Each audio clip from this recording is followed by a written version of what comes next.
Iran Israel ಯುದ್ಧ ರಾಜ್ಯದ ಮೇಲೆ ಭಾರಿ ಎಫೆಕ್ಟ್. ದಿನ ಕಳೆದಂತೆ ಒಂದೊಂದೇ ವಲಯಕ್ಕೆ ಭಾರಿ ಹೊಡೆತ ಕೊಡ್ತಾ ಇದೆ. ಹೋಟೆಲ್ ಇಂಡಸ್ಟ್ರಿ ಆಯಿತು, ಈಗ ಪ್ರವಾಸೋದ್ಯಮಕ್ಕೂ ಪೆಟ್ಟು ಬಿದ್ದಿದೆ ನೋಡಿ. ಇರಾನ್ ಇಸ್ರೇಲ್ ಯುದ್ಧ ಇದೆಯಲ್ಲ, ರಾಜ್ಯದ ಮೇಲೆ ಭಾರಿ ಎಫೆಕ್ಟ್ ಆಗಿದೆ. ದಿನ ಕಳೆದಂತೆ ಒಂದೊಂದೇ ವಲಯಕ್ಕೆ ಭಾರಿ ಹೊಡೆತ ಕೊಡ್ತಾ ಇದೆ ನೋಡಿ. ಒಂದು ಕಡೆ ಹೋಟೆಲ್ ಉದ್ಯಮ, ಮತ್ತೊಂದು ಕಡೆ ಇಂಡಸ್ಟ್ರಿ ಅಂದ್ರೆ ವಾಣಿಜ್ಯೋದ್ಯಮ, ಸೊ ಈಗ ಪ್ರವಾಸೋದ್ಯಮ. ಸೌದಿ, ದುಬೈ, ಮಸ್ಕತ್ನಿಂದ ಬೆಂಗಳೂರಿಗೆ ಬರ್ತಾ ಇದ್ರು ಹೆಚ್ಚು ಜನ ಪ್ರವಾಸಿಗರು. ಆದರೆ ಯುದ್ಧದಿಂದಾಗಿ ಅಂತಾರಾಷ್ಟ್ರೀಯ ವಿಮಾನ ಹಾರಾಟ ಸ್ಥಗಿತ ಆಗಿದೆ. ವಿವಿಐಪಿ ಪ್ರವಾಸಿಗರ ಸಂಖ್ಯೆಯಲ್ಲಿ ಗಣನೀಯ ಪ್ರಮಾಣದಲ್ಲಿ ಕುಸಿತ ಆಗಿರೋದ್ರಿಂದ ಪ್ರತಿದಿನ ಮಧ್ಯಪ್ರಾಚ್ಯದಿಂದ 20 ರಿಂದ 25 ಫ್ಲೈಟ್ಗಳು ಬರ್ತಾ ಇದ್ವಂತೆ ಬೆಂಗಳೂರಿಗೆ. ಸಾಕಷ್ಟು ಜನ ಪ್ರವಾಸಿಗರು ಬರ್ತಾ ಇದ್ರಂತೆ ನೋಡಿ. ಸೌದಿ, ದುಬೈ, ಮಸ್ಕತ್ನಿಂದ ಬೆಂಗಳೂರಿಗೆ ಬರ್ತಾ ಇದ್ರು ಪ್ರವಾಸಿಗರು.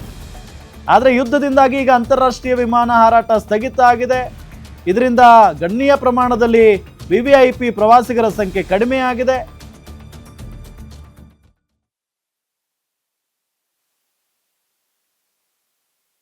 ಮಧ್ಯಪ್ರಾಚ್ಯದಲ್ಲಿ ನಡೀತಾ ಇರುವಂತಹ ಯುದ್ಧ ಪ್ರತಿದಿನ ಜನಸಾಮಾನ್ಯರ ಬದುಕನ್ನು ದುಸ್ತರ ಮಾಡ್ತಾ ಇದೆ. ಅದ್ರ ಜೊತೆಗೆ ಪ್ರವಾಸೋದ್ಯಮವನ್ನು ನಂಬಿಕೊಂಡಂತಹ ವಲಯಕ್ಕೂ ಕೂಡ ಈ ಒಂದು ಯುದ್ಧದ ಬಿಸಿ ತಟ್ಟಿದೆ ಅಂತ ಹೇಳ್ಬೋದು. ಒಂದು ಕಡೆ ಕಮರ್ಷಿಯಲ್ ಸಿಲಿಂಡರ್ ಸಿಗದಿತೆ ಇರೋದ್ರಿಂದ ಹೋಟೆಲ್ ಉದ್ಯಮ ಆಗಿರ್ಬೋದು, ಜೊತೆಗೆ ಕಮರ್ಷಿಯಲ್ ಸಿಲಿಂಡರ್ನ ನಂಬಿಕೊಂಡಂತಹ ವಲಯ ಈಗಾಗಲೇ ಸಂಕಷ್ಟಕ್ಕೆ ಈಡು ಮಾಡಿದೆ.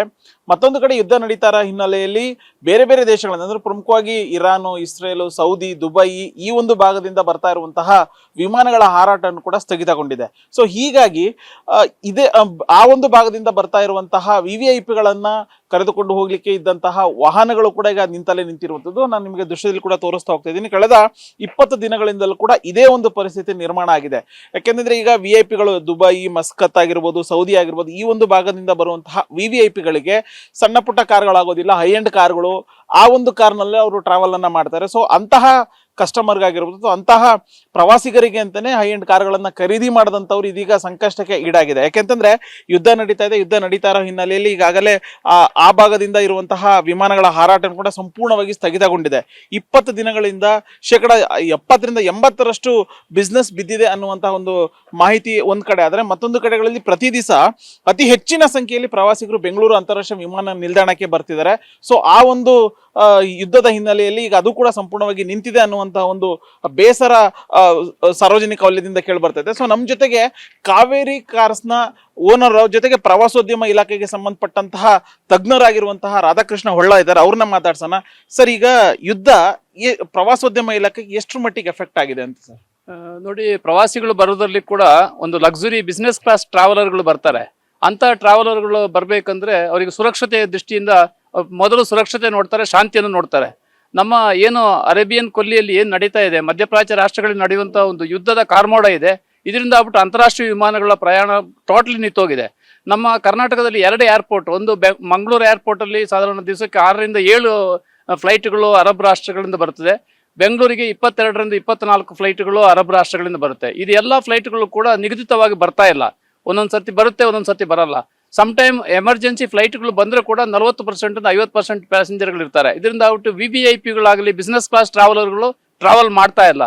ಇವರನ್ನೆಲ್ಲ ಅವಲಂಬಿತವಾದಂಥ ನಮ್ಮ ಲಕ್ಸುರಿ ವಾಹನಗಳಿದೆ. ಈ ವಾಹನಗಳಿಗೆ ಬರುವಂಥವರೆಲ್ಲ ಲಕ್ಸುರಿ ಕಸ್ಟಮರ್ ಇರ್ತಾರೆ. ಒಂದು ಇನ್ವೆಸ್ಟರ್ಸ್ ಆಗಿರ್ಬೋದು, ಅಥವಾ ಲಕ್ಸುರಿ ಹೋಟೆಲ್ಗಳಲ್ಲಿ ಸ್ಟೇ ಆಗುವಂಥವ್ರು ಇರ್ಬೋದು, ಮೋಜು ಮಸ್ತಿಗಾಗಿ ಬರುವಂಥವ್ರು ನಮ್ಮ ವಾಹನಗಳನ್ನು ಬಳಕೆ ಮಾಡ್ತಾರೆ. ಅವ್ರು ಯಾರು ಕಳೆದ 20 ದಿವಸಗಳಿಂದ ಟ್ರಾವೆಲ್ ಮಾಡ್ತಾ ಇಲ್ಲ. ಇದು ಮಾತ್ರ ಅಲ್ಲದೆ ಯುರೋಪ್ ಕಂಟ್ರಿಗಳಿಂದ ಬರುವವರು ಕೂಡ ಈಗ ಫ್ಲೈಟ್ಗಳ ದರ ಚೇಂಜಸ್ ಆಗಿದೆ, ರೂಟ್ ಚೇಂಜಸ್ ಆಗಿದೆ. ಇದೆಲ್ಲದರಿಂದ ಆಗ್ಬಿಟ್ಟು ನಮ್ಮ ವಿವಿಐಪಿ ಟ್ರಾವೆಲರ್ಗಳು ಯಾರೋ ಬೆಂಗಳೂರು ನಗರಕ್ಕೆ ಬರ್ತಾ ಇಲ್ಲ. ಇದರಿಂದ ಆಗ್ಬಿಟ್ಟು ನಮ್ಮ ದೊಡ್ಡ ಮಟ್ಟದಲ್ಲಿ ನಾವು ಕರೋನಾ ಸಂದರ್ಭದಲ್ಲಿ ಯಾವ ಥರ ನಮ್ಮ ವಾಹನಗಳನ್ನು ನಿಂತ್ಕೊಂಡಿದೆಯೋ ಅದೇ ಒಂದು ಪರಿಸ್ಥಿತಿಯನ್ನು ನಾವು ಪುನಃ ಇವಾಗ ಎದುರಿಸ್ತಾ ಇದ್ದೀವಿ. ಸರ್, ಎಷ್ಟು ಪರ್ಸೆಂಟ್ ಬಿಸ್ನೆಸ್ ಕಡಿಮೆ ಆಗಿದೆ ಸರ್? ಈಗ ಸಾಧಾರಣ 80% ವಾಹನಗಳು ಇದು ಮೂವ್ಮೆಂಟ್ ಆಗ್ತಾ ಇಲ್ಲ. ಸಾಧಾರಣವಾಗಿ ಬೆಂಗಳೂರು ನಗರದಲ್ಲೇ ಇರುವಂತವರು ವಿವಿಐಪಿಗಳು ಟ್ರಾವೆಲ್ ಮಾಡುವಾಗ ನಮ್ಮ ವಾಹನಗಳನ್ನು ಬಳಕೆ ಮಾಡ್ತಾರೆ. ಆದ್ರೆ ಅಂತಾರಾಷ್ಟ್ರೀಯ ಫ್ಲೈಟ್ಗಳಲ್ಲಿ ಬರುವಂತವ್ರು ಮಾತ್ರನೇ, ಬಿಸ್ನೆಸ್ ಕ್ಲಾಸ್ ಟ್ರಾವೆಲರ್ಗಳು ಮಾತ್ರನೇ ಇಂಥ ಲಕ್ಸುರಿ ವಾಹನಗಳನ್ನು ಉಪಯೋಗಿಸೋದಾಗ್ಬಿಟ್ಟು ಇದೆಲ್ಲ ನಾವು ತೋರಿಸಿದಂಥ ವಾಹನಗಳು ಪೂರ್ಣ ಲಕ್ಸುರಿ ಸೆಗ್ಮೆಂಟ್ ವೆಹಿಕಲ್ಗಳು. ಇದನ್ನು ನಮಗೆ ಮಿಡ್ಲ್ ಈಸ್ಟ್ ಕಂಟ್ರಿಗಳಿಂದ ಬರುವಂಥವ್ರು ಮತ್ತು ಯುರೋಪ್ ಕಂಟ್ರಿಗಳಿಂದ ಬರುವಂಥವರೇ ಜಾಸ್ತಿ ಉಪಯೋಗ ಮಾಡುವಂಥದ್ದು. ಈ ವಾಹನಗಳು ಪೂರ್ಣ ಪ್ರಮಾಣ ನಿಂತಿದೆ. ಆದ ಕಾರಣ ಈಗ 21ನೇ ದಿವಸಕ್ಕೆ ಇವತ್ತು ಕಾಲಿಟ್ಟಿದೆ. ಇದು ಏನಾಗುತ್ತೆ ಅಂತ ಹೇಳೋ ಒಂದು ಇದರಲ್ಲಿ ಇದ್ದೀವಿ ನಾವು. ಸೊ ಅಂದ್ರೆ ಈ ಯುದ್ಧ ಒಂದಕ್ಕೊಂದಕ್ಕೆ ಚೈನ್ ಲಿಂಕು, ಈ ಯುದ್ಧ ನಡೀತಾ ಇದೆ. ಆ ಭಾಗದಿಂದ ಬರುವಂತಹ VVIPಗಳು ಗೆಸ್ಟ್ಗಳು ಭಾರತಕ್ಕೆ ಬರ್ತಾರೆ. ಅದರ ಪ್ರಮುಖವಾಗಿ ಪ್ರವಾಸೋದ್ಯಮಕ್ಕೆ ಅಂತಾನೆ ಒಂದಷ್ಟು VVIPಗಳು ಬೇರೆ ಬೇರೆ ಭಾಗಕ್ಕೆ ಹೋಗ್ತಾರೆ. ಸೊ ಯುದ್ಧದಿಂದಾಗಿ ಬರುವಂತಹ ಪ್ರವಾಸಿಗರ ಸಂಖ್ಯೆನೂ ಕೂಡ ಕಡಿಮೆ ಆಗಿದೆ. ಜೊತೆಗೆ ಆ ಒಂದು ಪ್ರವಾಸಿಗರಿಗಾಗಿ ಅನುಕೂಲ ಆಗಬೇಕು ಅಂತ ನಿಟ್ಟಿನಲ್ಲಿ ಹೈ ಎಂಡ್ ಲಕ್ಸುರಿ ಕಾರ್ಗಳನ್ನು ಖರೀದಿ ಮಾಡಿದೀಗ ಅದು ನಿಂತಲ್ಲೇ ನಿಂತಿರುವಂಥದ್ದು. ಸೊ ಆದಷ್ಟು ಬೇಗ ಯುದ್ಧ ಏನ್ ನಡೀತಾ ಇದೆ, ಯುದ್ಧದ ಭೀತಿ ಆದಷ್ಟು ಬೇಗ ಮರೆ ಆಗ್ಬೇಕು.